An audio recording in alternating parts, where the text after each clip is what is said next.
Hello my friends and welcome back to Radical Radio Scotland. If you're looking for a place to come and listen to the voices of activists, local campaigners and just general people of interest, then look no further, because we are publishing episodes every Wednesday covering a wide range of topics including politics, society, culture, philosophy, the environment, spirituality hopefully, just anything really that our guests deem important enough to talk about. And to make this experience most enjoyable for you, this podcast is 100% ad-free and supporter funded. So, if you fancy supporting the podcast, then please do leave a 5-star review and check out www.patreon.com/Radical Radio Scotland. Anyway, on to today's guest. Today we're joined by Coll McCail. Coll is only 17 years old, but has already put a shed load of work into making the world a better place. From marching alongside Greta Thunberg to interrupting a speech by COP26 President Alok Sharma, Coll has some great stories in today's podcast. Everybody, please put your hands together for Coll McCail.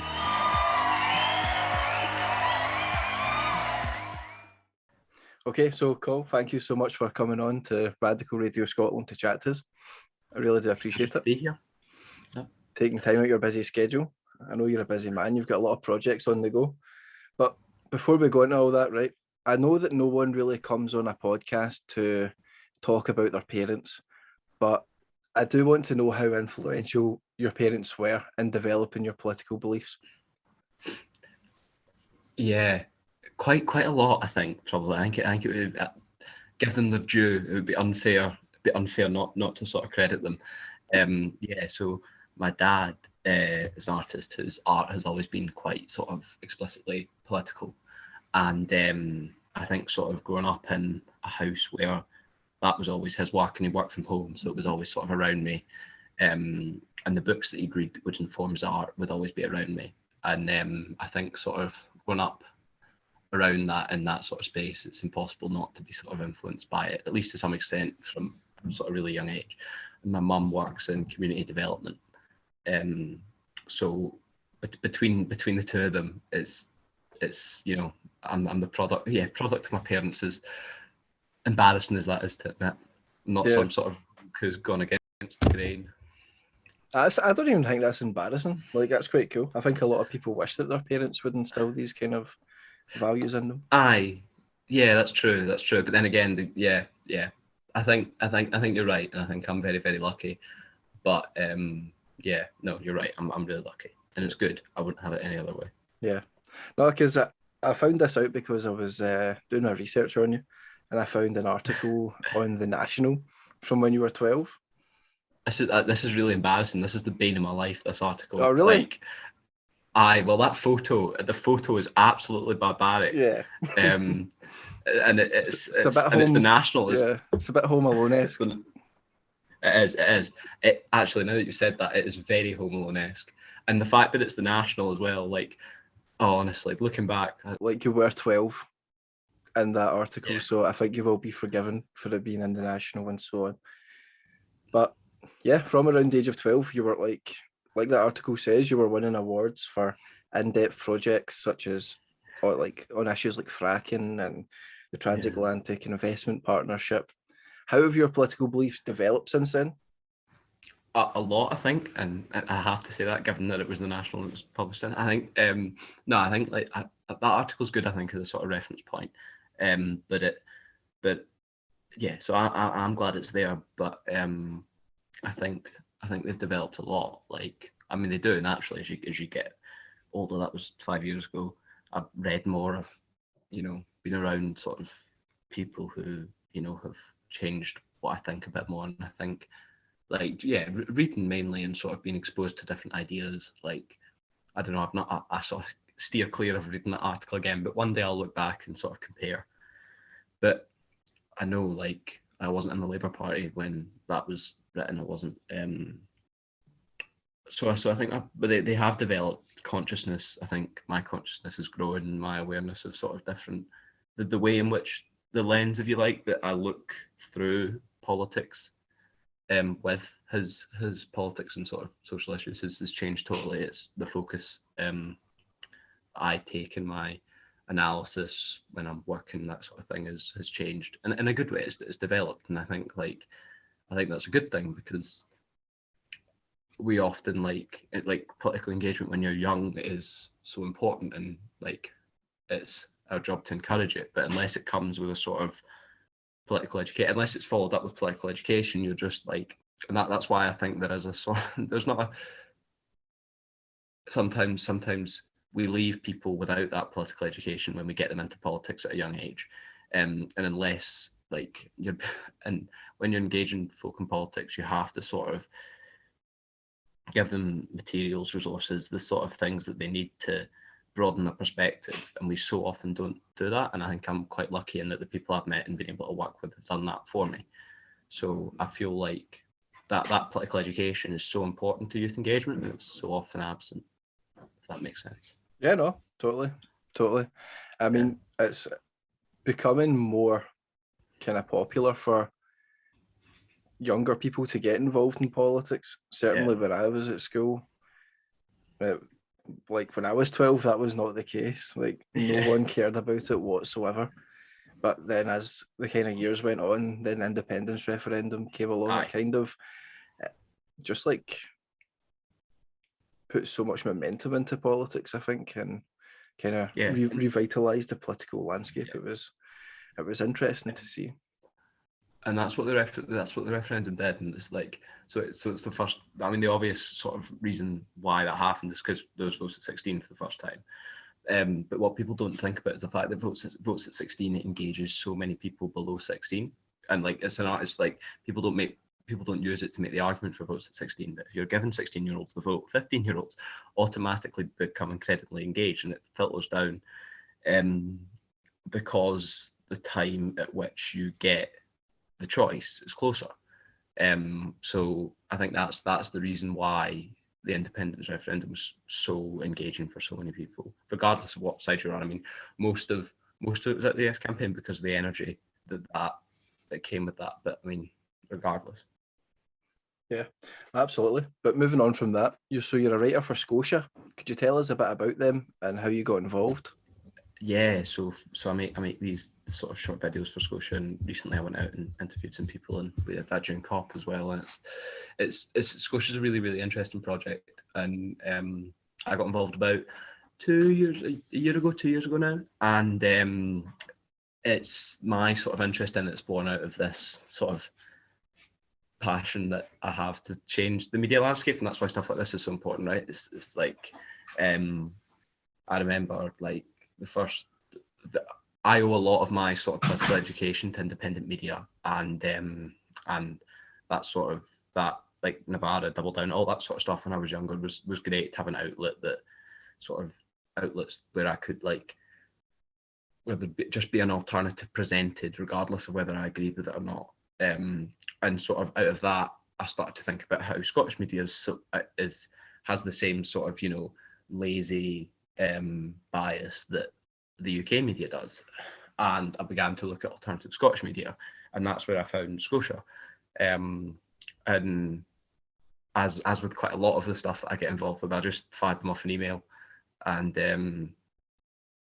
some of the guys get back to me and said, why don't you make a couple of videos? And I started making these sort of short 2-minute videos that I'd write scripts for, and then they get posted to their platform, and it sort of snowballed from there. And we did a lot of work at COP around sort of filming outside of the venue and the sort of different things that were going on. And we're going to start doing Vox Pops. And I think it's honestly one of the most important things that I do, because it's so important that, and like it, I don't know, our media landscape gets significantly worse with every year. GB News, News 24 that's coming up, like every year there's another sort of development that pulls, and whenever something like GB News crops up, the whole news landscape pulls to the right because it needs to compensate for the viewers it's losing to GB News. It sort of lurches to the right, and that's happened since GB. That's noticeable already, and I think not that we ever should buy into that logic because it's so toxic, but until there's a significant enough alternative presented, we have to do a job in pulling viewers to the left with alternative media. And that's sort of why Scotia's so important. And I think also because, like, when the most recent thing we did is we went to Kelvin Grove Park, we took a camera and a microphone and we just asked people what they thought of Boris Johnson. And it was the most fun I've had. It was like the start of the year and it's the most fun I've had in a while, because it's like, yeah, mainstream media does Vox Pops, but it's like, it's not quite like that. And you just have like Scots ranting and raving down the camera. They just come up and like swear down the camera. They come up and like, and honestly, stuff like that. It's easy content. It's really shareable. It does well, and it's like a joy to make. So, and it's, I get so much out of it. It's great fun. And it's much more of an accurate representation of what people are thinking. It's not clouded by these kind of corporate interests or governmental interests that are kind of pushed on mainstream media like the BBC or that. Whenever you see a BBC Vox Pop, it's literally just supporting the. I don't know how they find one person, but you can imagine how much colourful language they've had to go through to get that one person. I think you're right, and I think it's like, I mean, like Scotia has its not its downsides, but like our base is overwhelmingly nationalist, if you like. So if I make like a video on the Labour Party and what's going on in the Labour Party, its views will drop substantially compared to if I made a video talking about the Queen, like, and the need for a sort of independent republic, if you like, or the need for a republic at least. So like there's work to be done on that, but that core concept of having, you're right, of having sort of free from the strings of establishment sort of stakeholders is so important. So what were the kind of formats of the videos that you were making? You're saying that you're writing scripts for them and stuff like that. So what were they essentially? So it's literally just it started with me writing a sort of 400 word script and then staring down my camera and filming it like proper homemade stuff. And it's not really progressed much from there. I just, when I do those short videos, it's just sort of setting your camera up and filming it, and it's not a complicated format. It's like just an opinion piece to camera, and I wouldn't really have it any other way. Yeah. So moving on from Scotia then, similarly for Scotland Can, you're a writer for them. Yeah. Can you tell us a bit about how you got involved with them and what they do? Yeah. So Scotland Can is a project that it's a project that the sister project, if you like, to a think tank set up by Gordon Brown, actually, called Our Scottish Future. And it's interesting because what Scotland Can gave me the opportunity to do is write, and like, so like, and as have other sort of publications. I've been really lucky that, you know, other places will have me to write, but I think like Scotland Can gave me a regular opportunity where I could write, and so many places won't publish young writers. Its space doesn't go to young people, and that's changing in a good way. But even so, there's so much work to be done, and I think that's why I'm so appreciative of Scotland Can.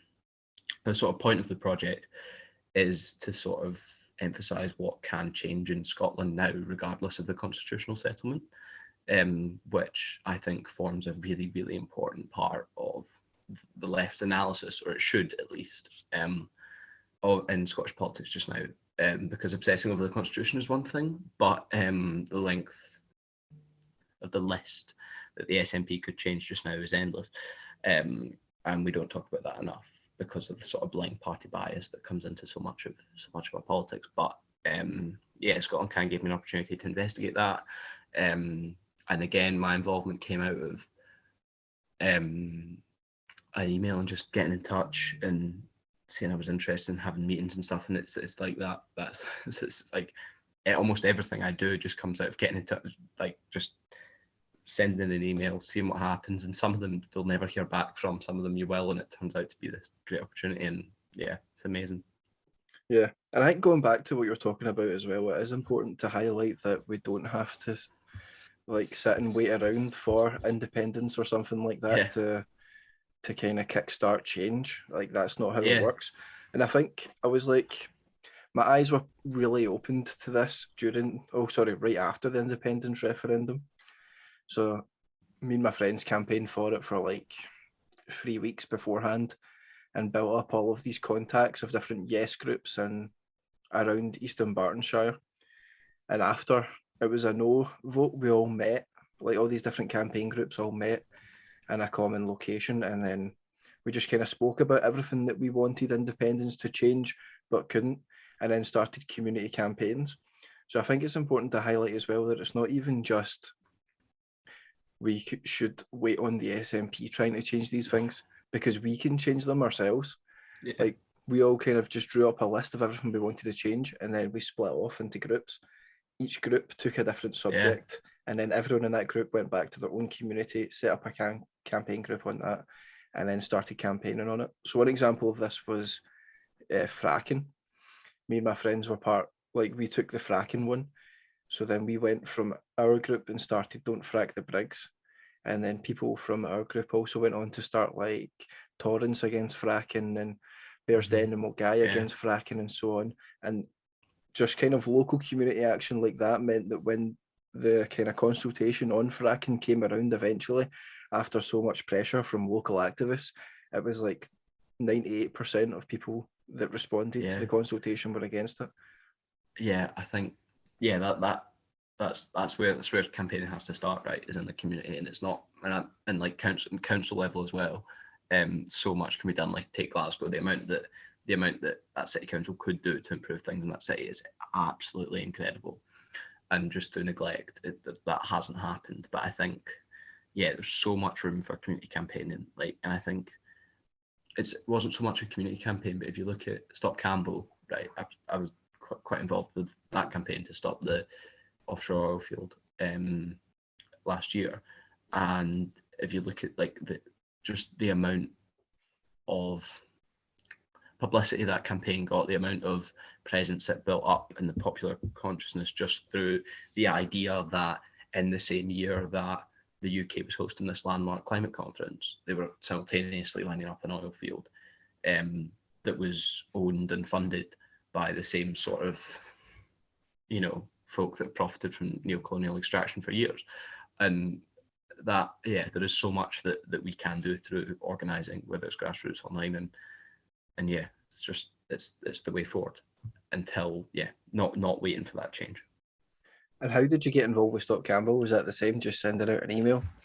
Yeah, so this came through, pretty much. And it came through, StopCambo was like a really broad coalition of climate groups, and it still is, which is what's really great. And what was most important about that campaign is, like, when you're trying to tackle something like climate change, it's like this incredible, this massive concept, planet with like planetary implications, and you're fighting for like climate justice, and like quantifying victories in that fight is like impossible. It's this massive thing, and what Campbell gave me was this like insight into how you win, because it's this landmark victory against an oil field which would have real concrete consequences for the climate, and it's a win.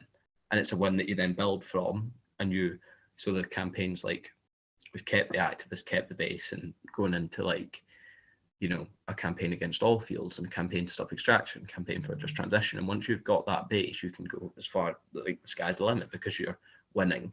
And then you add another victory to that, another victory to that. So that was really, really important, I think, for like my own thinking, because it like clarified so much, and it gives like vindication to what you're doing, I think. Yeah, and it is important for StopCambo to just continue what they're doing, because obviously the UK government has approved a new oil field now in the North Sea. Aye.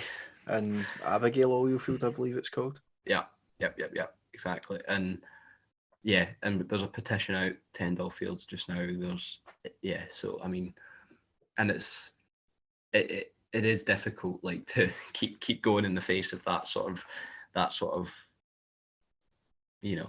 that neglect and that sort of carelessness and that lack of awareness, if you like. Well, I say lack of awareness, but they're very much aware of what they're doing. They just don't care. Exactly. So it's like, and like the approval of Abigail does like depress you and whatever, but again, stuff like Campbell pushes back against that. So It's really, really important. And is this something that you're still involved with? Cambo, yeah. So the campaign's still going. I haven't done so much this year because I've been on holiday, but yeah, still going. We did the Alok Sharma action that we did at COP was part of the StopCambo campaign. Last year we did. What did we do? We went and tried to confront Nicola Sturgeon about it. I threw myself in front of her, but she wasn't having it. She just sort of ignored me and walked away. I can't remember what she said. She's quite good at that. Oh no! She said she was on my side, whatever that means. Not sure what side she thought I was on, but yeah, she's very good at that. That's just it's a side point, but notice there's that brilliant video, and it was my pal Lauren who challenged her properly, and there's a 2-minute video where Lauren's talking to her, and you can see the cogs whirring in her brain, try to think about how to answer this question about oil fields. And it's the same with the SNP for everything. They get so into the habit of falling back on that we don't have the power argument and it's all Westminster's fault, that the arguments for independence are so lazy. They're so lazy. There's no one wants to articulate the ideological case, or very few people want to articulate the ideological case for independence, that folk just fall back on that we don't have the power. And the reason for that is because the SNP don't really, I think, is because the SNP don't really have an ideological case for independence, because the nature of the project is increasingly neoliberal and arguably always has been. They don't want to make a radical case for independence, and as a result, they have very little to fall back on than we don't have the power. So they could never say in an independent Scotland we'd end all extraction, because they are not going to end all extraction in independent Scotland. And I think that was what's brilliant about that clip, where Lauren asks her, and you can see her trying to think, and nothing's coming but the idea that we don't have the power. Yeah, she's a proper politician. She's like a proper politician. I remember, I think this was 2015 or something, I'd managed to get myself on one of these BBC debates, the first, the leadership questions. It was coming up for an election or something. And I asked a question directly to her about fracking. I was given the climate crisis, can the Scottish government confirm that they're going to ban fracking? And everyone except her just answered it. They were like, oh, if I was in government, I'd do this. I was like, I don't really care about you. Your Jim Murphys and that were answering. And I was like, I just want to hear Nicola Sturgeon say it, and she just didn't even touch it. And I was like, I don't know how she wormed out of it as well, but. Well, the really interesting thing is she eventually came out against Campbell, but she only came out against Campbell when earlier she came out against Campbell either on the same day or a couple of days after Robert Buckland, the Tory MP, had gone on he went on BBC Telly and he came out against it. He said it was a bad idea. And he never said anything else like that again. But the fact that a Tory MP, he stuck his head back below the parapet, the whips had obviously got to him, and he's now confined to some cage in Tory HQ. But the fact that she only came out against it after the Tory MP had publicly criticised it. So she had the political cover from both the left and the right to come out against it. And it's that the level of politics that party play is just incredible. Yeah, and I think it's important to note that one of the reasons for that is that the SNP are a broad church united by one aim. They don't actually have an ideology beyond the constitutional matter.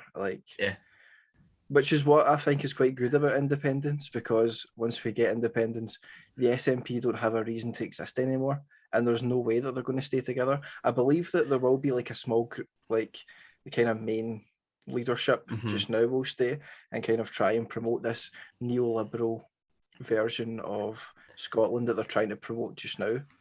NATO pro EU sort of, yeah. But I think, I don't know. I sort of think that either way, having the SNP as the architects of an independent Scotland is quite dangerous.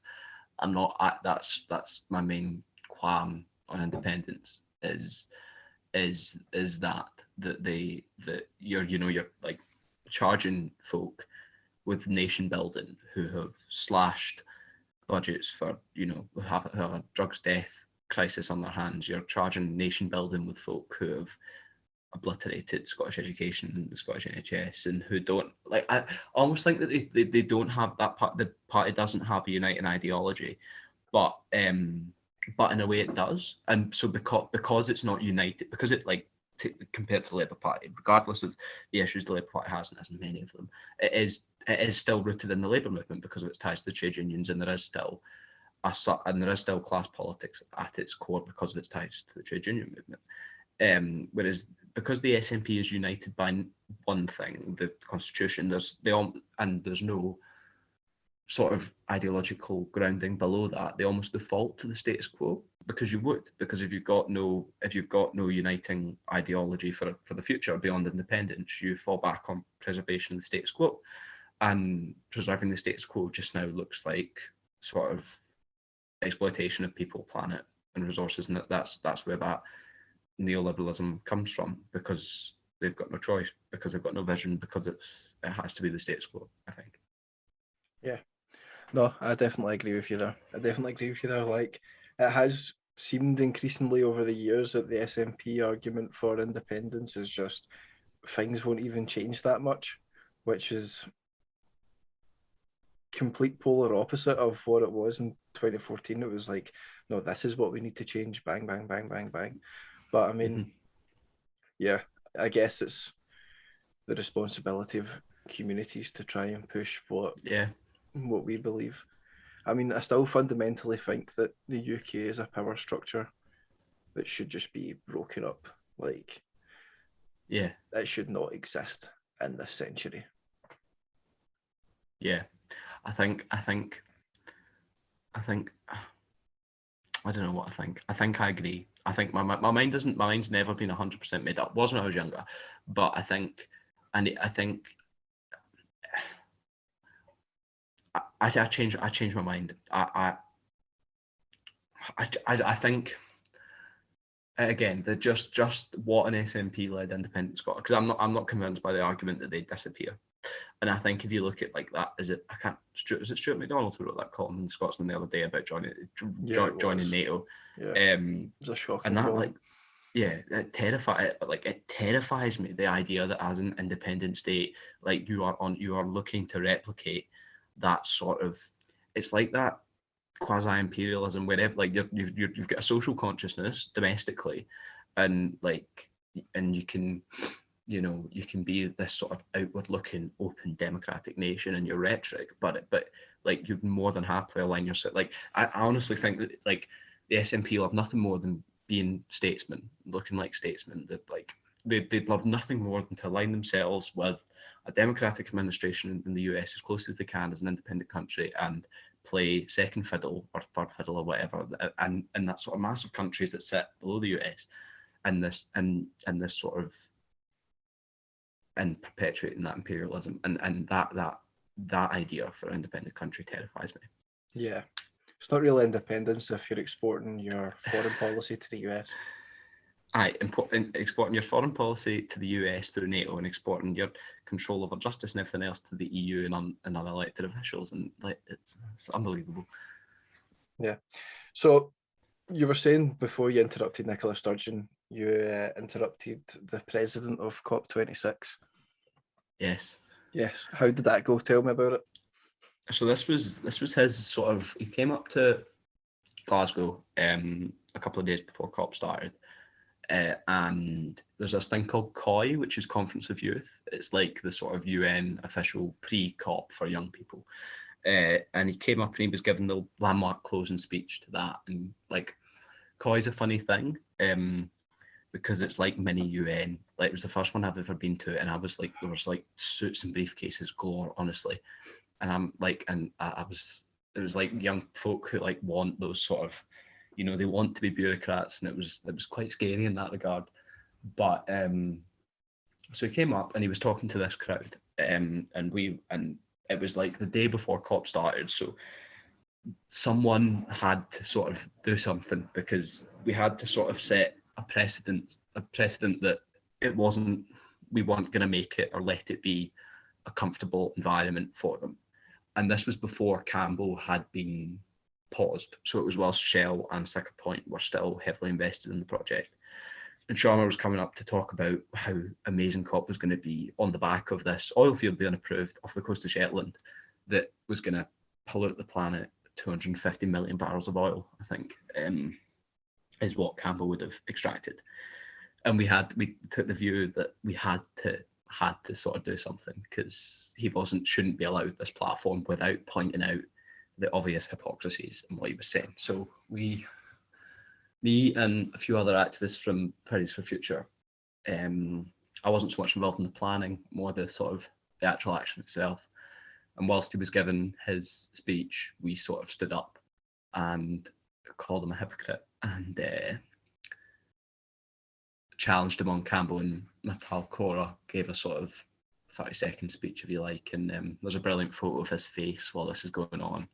And then we chanted, and the whole sort of crowd chanted with us, which was nice, given that they were all sort of mini UN folk. And then we walked out, and yeah, it was great. It got a sort of weird amount of press coverage because it was the night before COP, I think, started, so everyone was looking for a story. And yeah, and it went down really well, I think. At least maybe not with the folk in the auditorium, because we were hoping that everyone would walk out in Oxfam and be left with an empty room, which I think was optimistic, and that didn't happen. But it was important and it was good. And I think in terms of like direct action like that's always fun. Yeah, not only fun though, like fundamentally that's what changes things, is direct action.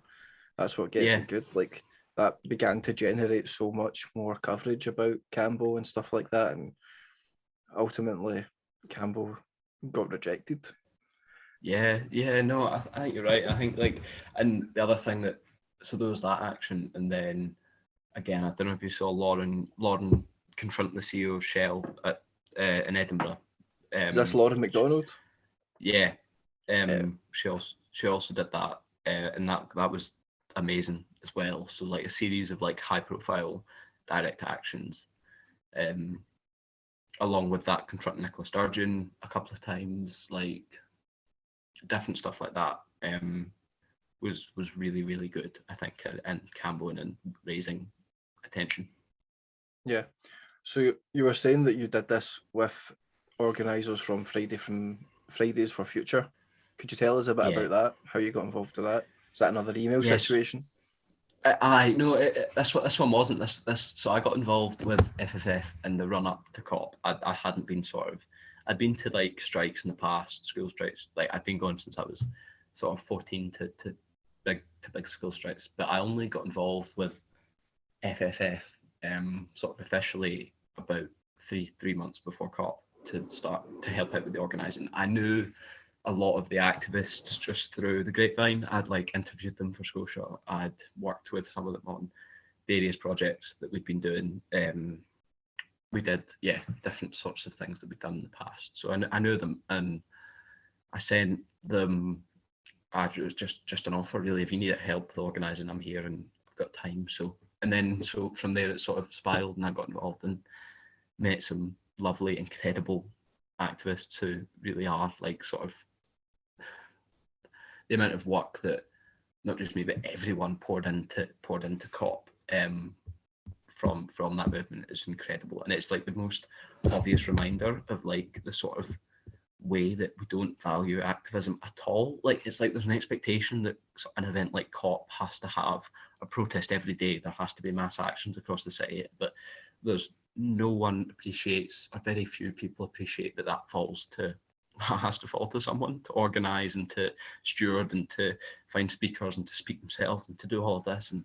And I think that sort of COP was opened my eyes in terms of the lack of value assigned to activism. Obviously, I knew that it didn't pay, but the fact that even, I don't know, like the hours and hours and hours that we poured into that was quite leaving like, I mean, there were like people who like some of our activists stayed in like the office we used overnight, like trying to get demos and stuff organized, and like we'd leave at like 2-3 in the morning, and then for the onus, like and a lot of us had school, uni, whatever, like and on top of all that, and it's just this incredible commitment that like we really, really shouldn't have to be making, and like and it's happened because of a lack of action by decision makers. It's like crazy.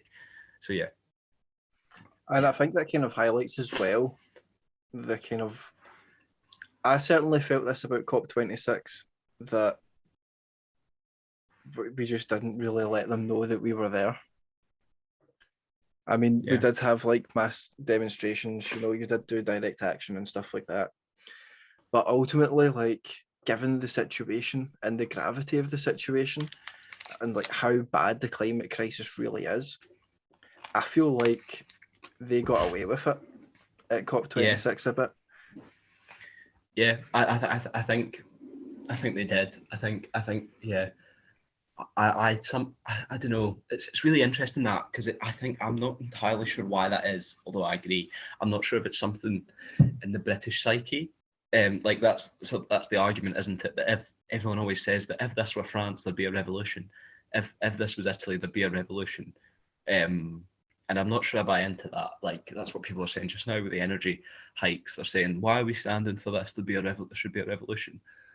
And you find that the folk who say that never, ever are the ones who are organising. Like, and you're like, if you want there to be a revolution, if you want, like, there are steps you can take to organise that revolution, or to organise whatever you want to organise. And I think, like, they sort of that.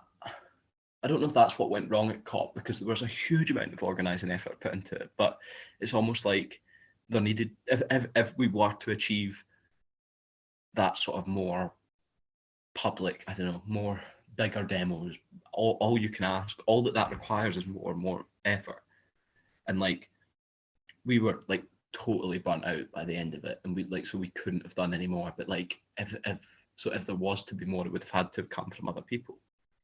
And I guess that's the only way that you ever sort of grow what you're doing with more folk.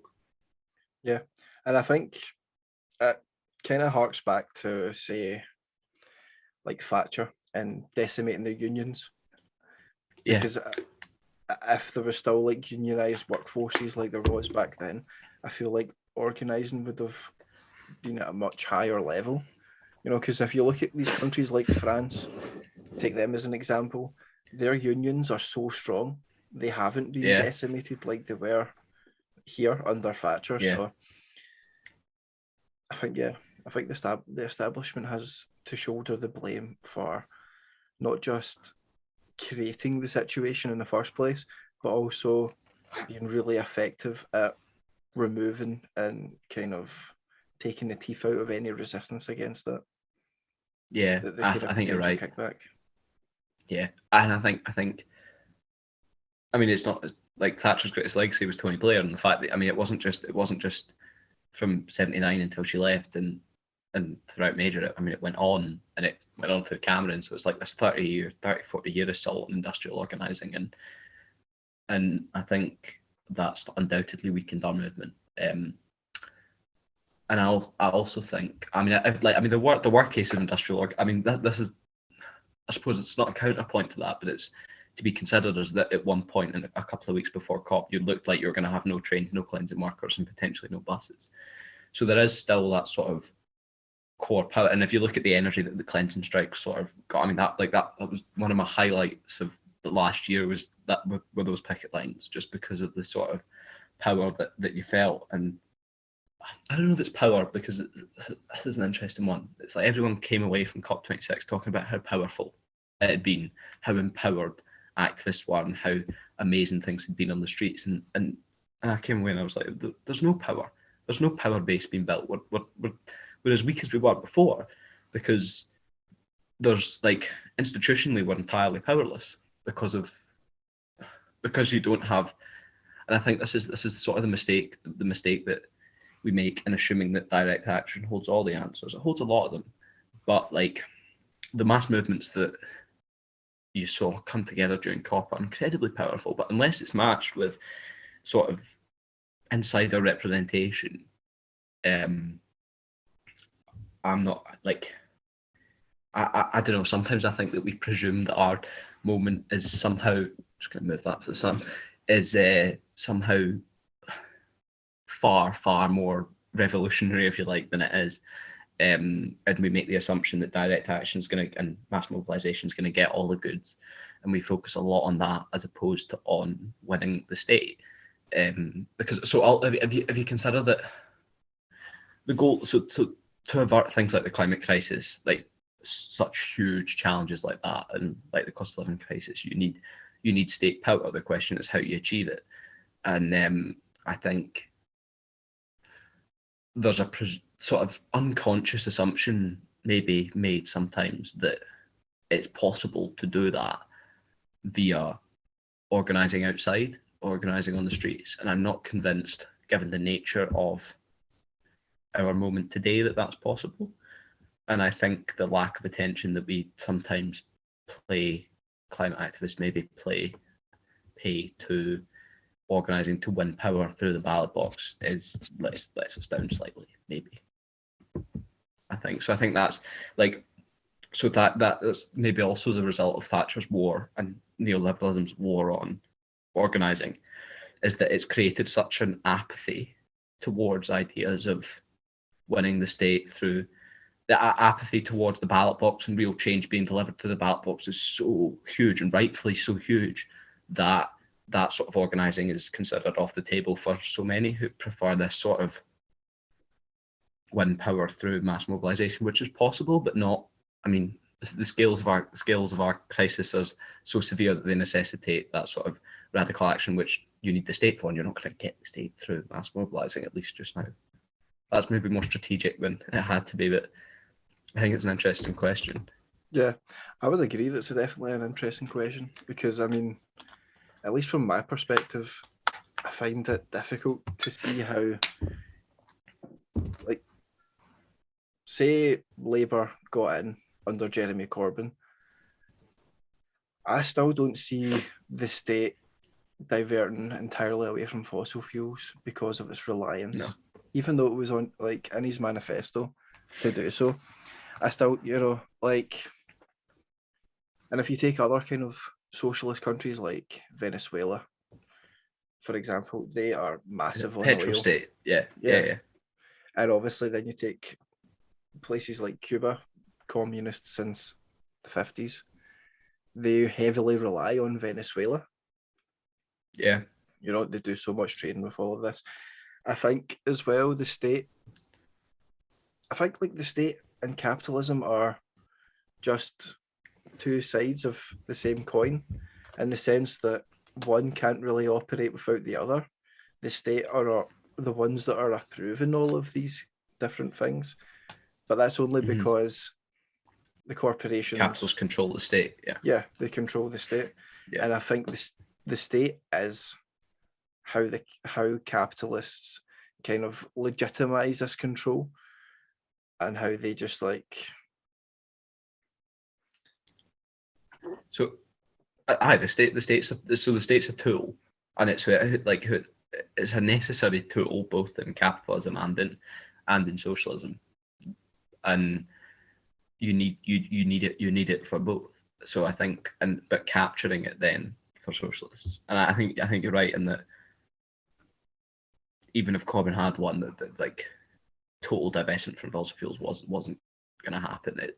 I'm not convinced that we wouldn't have had revolutionary socialism had Jeremy Corbyn won in 2017 or 2019. I don't think that's the wrong idea.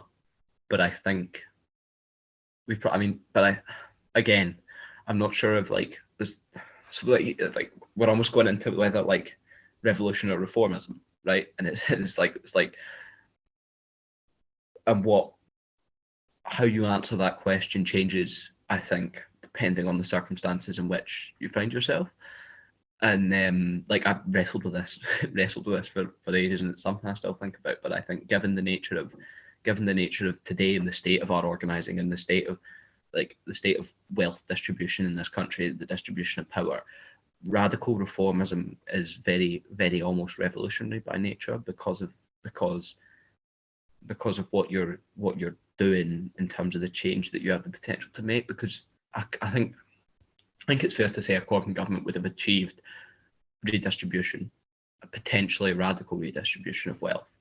And I think, given the nature of politics in this country and given the social situation in this country, that reformism is as close to revolutionary action as is realistic. So I think, like, you know, when Lenin's weighing up reformism and revolution and what is to be done, and then state and revolution, it's 1917, and it's before 1917, and it's 100 years ago, so things are obviously different. I think we have to, like, I think a lot of people don't apply that to today. They don't change the lens for 100 years, like, and I think you have to, because otherwise, I mean, we're not going to have an armed revolution in this country anytime soon, because it's just not going to happen. So I think radical reformism and winning the state is the only way.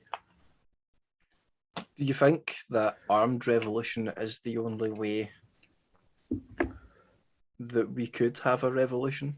So one of the things that I've been thinking of a lot more recently is just building community structures that negate the need for a state, that just, like, remove it from the conversation. Like, we don't actually have to rely on this. We can set up our own energy systems. We can set up our own, you know, etc., etc., etc., that's based on kind of socialist principles, and we don't actually require, you know, this government to tell us how we're going to live, or kind of hope that once we get into power, we'll have done enough to make sure that we can implement the changes we want.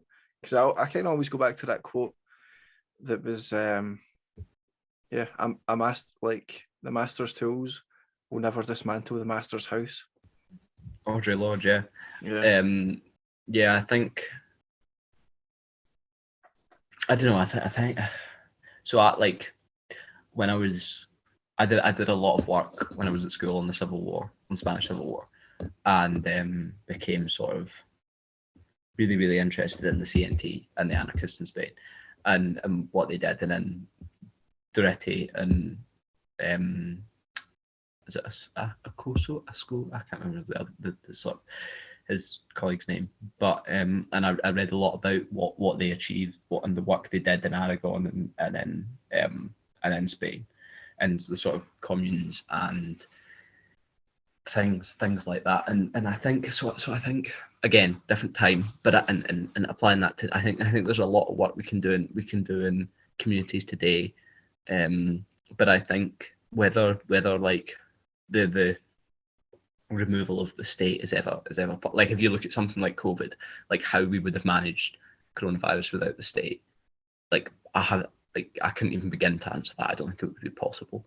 So I think, and I almost think you need that administration for things like the climate crisis and for things, because, but the alternative argument to that is, contradicting myself, but when the state is hostile, local organising is all you can do. So it's almost like just now, local organising and that sort of community cooperative structure and community wealth building, like happening in Preston, and I suppose that's still the state though, isn't it? But either way, that sort of local organising which is happening is sort of incredibly important when the state's hostile. But whether and I almost think that should happen simultaneously to organising for power. Yeah, but I mean, that's what I was going to say. Like, ultimately, I don't think that we're in a situation where we can choose. I think all avenues should be explored and experimented with. I don't think anyone has the answers on how to build an equitable and just world. But as long as we're all pulling in the same direction, then we can at least make a start. Yeah, and exactly, and it's like, it's going back to that thing, like, armed revolution isn't going to happen. It's like, I'm not entirely sure it should happen. Like, we have to, it's like applying our situation. Like, you have to thinking realistically just now is electoral politics has to come into our strategy, I think. Okay, so going back to Fridays for Future, during my research, I did find out that you were responsible for teaching Greta Thunberg the song "You Can Shove the Climate Crisis Up Your Arse." So I first of I all, can't. thank you for that.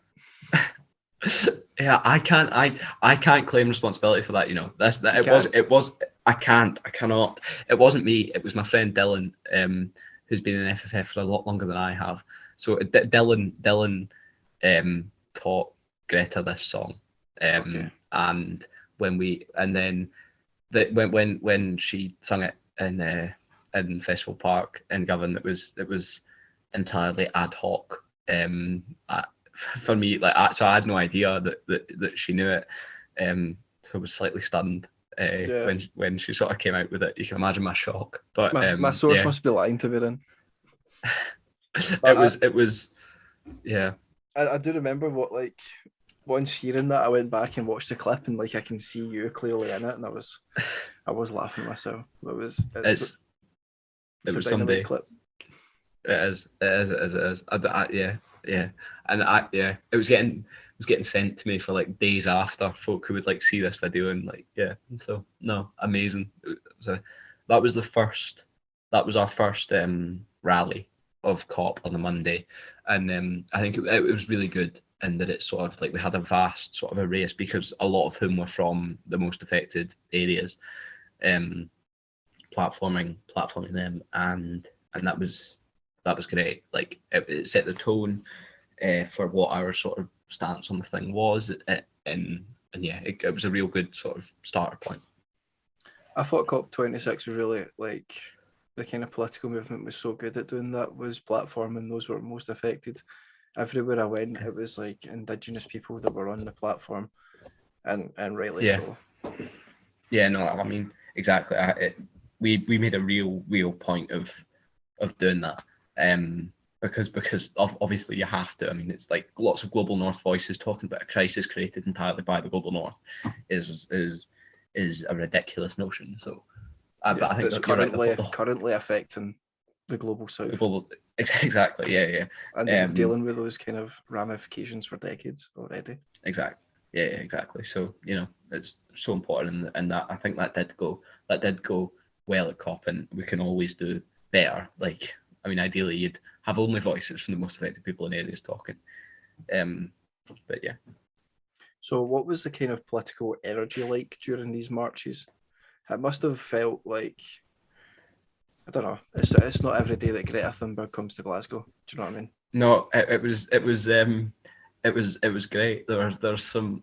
I remember walking in, and there'd be folk holding up signs that would be like, there was, "What does Greta think of Greg's?" and things, stuff like that. Just stupid, wild, good natured sort of banter. It was great. I think the energy was pretty special. I mean, mobilising, like, I think 150,000 is the number, 120,000 for Saturday's march, organised by COP26 Coalition, of which Fridays for Future is a part, and then the Friday march, which was 30,000. So, like, I mean, that sort of mass mobilisation is always incredibly empowering, and it was great. It was stressful, and you don't really think about it at the time, but it was really good. And I think the sort of what was so special about it is the sort of coalition that both brought together. So it wasn't just the climate movement; it was the labour movement, it was the anti-racist movement, it was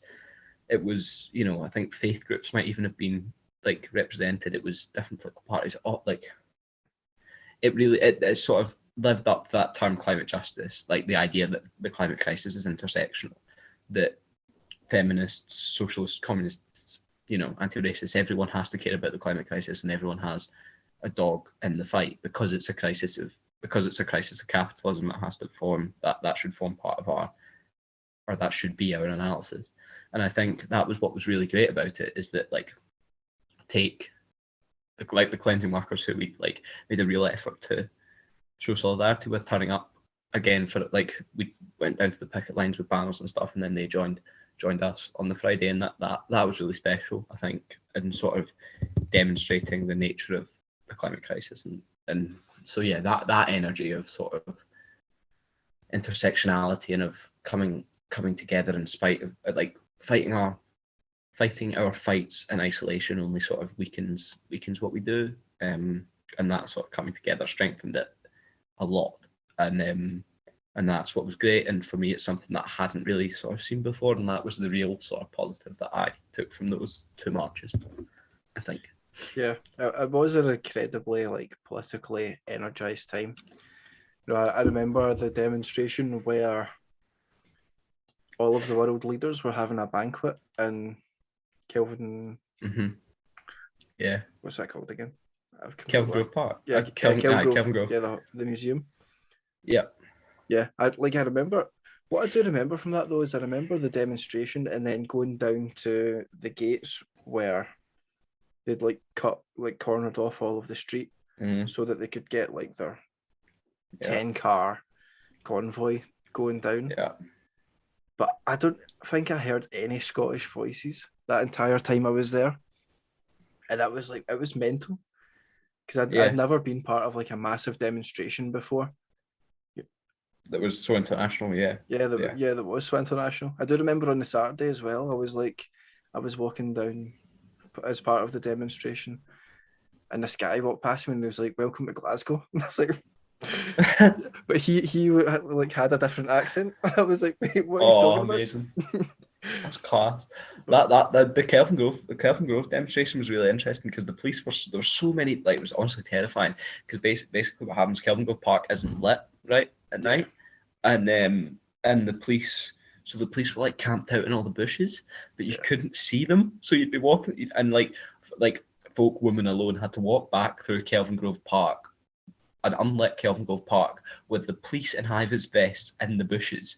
Like, and it's honestly ridiculous, like the extent to which people go to protect those world leaders and just inflict that sort of like terror and on other folk, honestly. Yeah, that was a disgrace. It was like just straight up state violence. Yeah, totally. So the first time that I seen you was when you were giving that amazing speech that you gave at the United Hospitality COP26 conference. At the time, you were there representing Fridays for Future, but are you more involved in trade unionism after that now? Yeah, so I think like I've been a member of Unite for 3 years now, for 3 years, and I think like I think I am just as a product of getting to know more, as a result of getting to know more folk who are involved, and so I am more involved in trade union stuff than I was, but I think that's born out of that sort of intersectionality that's starting to develop, seeing like these crises connecting in different groups, sort of becoming aware of that. But I am, and that United Hospitality conference was amazing, and being invited to speak was great.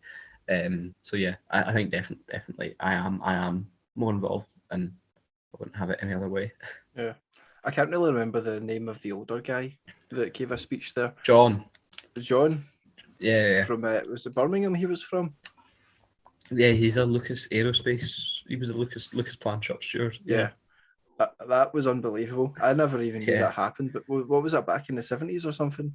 Where they organised themselves and decided they didn't want to make weaponry anymore as workers, and like just collectively moved away from that.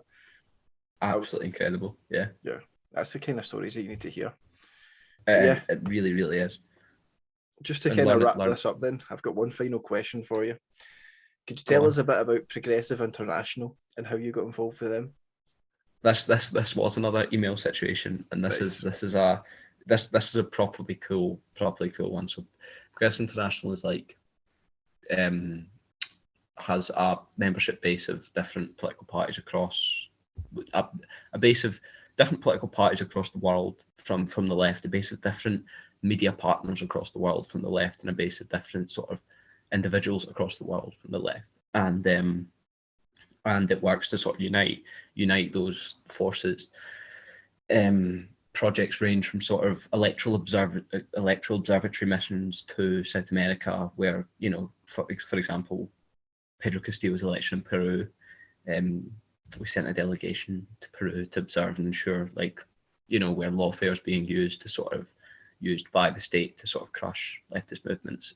Went to Ecuador, all these sort of different places. That's one thing it does. It runs campaigns on like vaccine internationalism, and sort of raising awareness of the vaccine apartheid.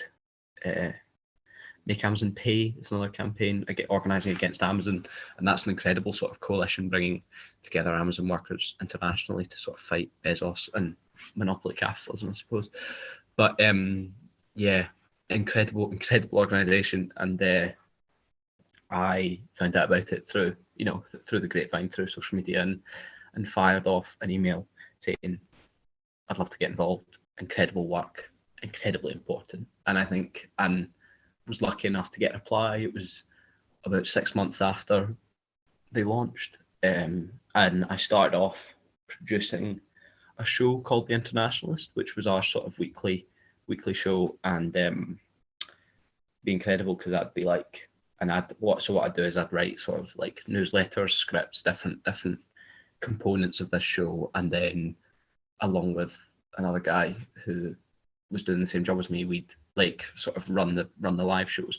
So I'd be like admitting Slavoj Žižek to a Zoom room, and it's like this sort of wild experience that I never thought would happen. So pretty incredible. And then from there, I've sort of done different things, and now what I mainly do is I like write some of our, with this other guy, I write our history content. So when we do, like, we mark sort of the history of struggles, of victories, liberational history, and I write those posts, which is like incredible in terms of my own political education. I get so much out of it. I think we were talking about how my politics had developed at the start, and I think like this last year, writing and learning about all that history has like brought it on leaps and bounds, just because like internationally your eyes are like, honestly, they are open to like the absolute atrocities of imperialism. So like you'll be writing about Operation Mongoose, which is the US's project to get Castro, and sort of the stuff that they do and the internal sort of memos that they'd send to one another. You'd be writing about like, I don't know, like the assassination of Patrice Lumumba, and like honestly, it is honestly eye-opening, and that's an incredible experience. I'm very, very lucky.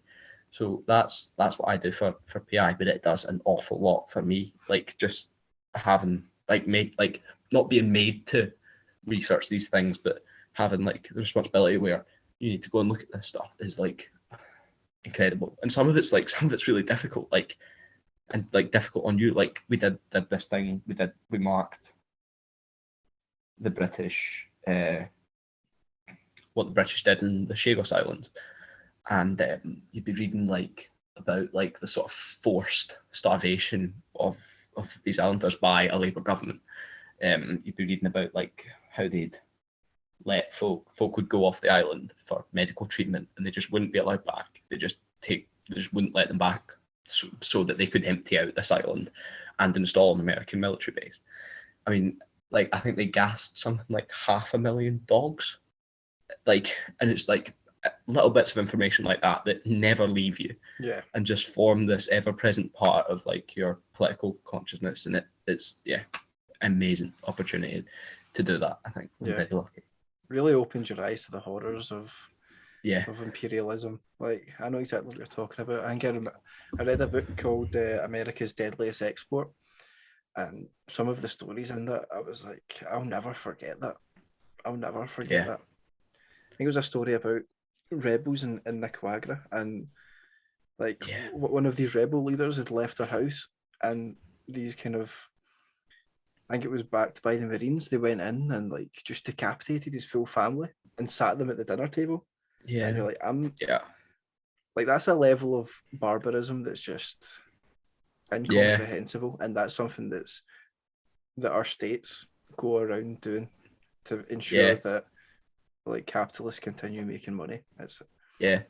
And like Fred Hampton, we did marked his assassination in December, one of the Black Panthers, and like unpicking that, and like the police alleging, like, you know, it's like this archetypical story of him shooting first, and there just being absolutely no evidence to support that claim, but it lasted for like 30 years, or like the assassination of Thomas Sankara, and there's still being no justice. Like, I mean, even stuff closer to home, like Bloody Sunday, still no still no justice, and having and like researching that and being able to like understand it more than I ever would have done is like amazing. Yeah. And what they kind of don't realise is by committing these acts, these stories will live on in the minds of like so many more people. Yeah. Like they essentially just turn into seeds that get planted in other minds, and just the resistance will continue to grow. Like you can't get away with that. Yeah, exactly. And that's why, you know, what like documenting them is so important, and like making sure they reach people, making sure folk have an opportunity to know this stuff, because it is deliberately buried. I mean, less so now because of the internet and because of sort of connectivity. But even so, like even still, they're not. You have to dig to find a lot of this stuff. Yeah. And it's our job to sort of have a duty, if you like, to popularise it, I think. Yeah. Well, they absolutely shouldn't get away with it, and I'm glad to be speaking with someone that isn't going to let them get away with it. But yeah, I think that wraps up everything I wanted to talk about. Is there anything that you wanted to add in? I don't think so. That's brilliant. No. Thank you very much for having me. Thank you so much for coming on. It's been absolutely amazing.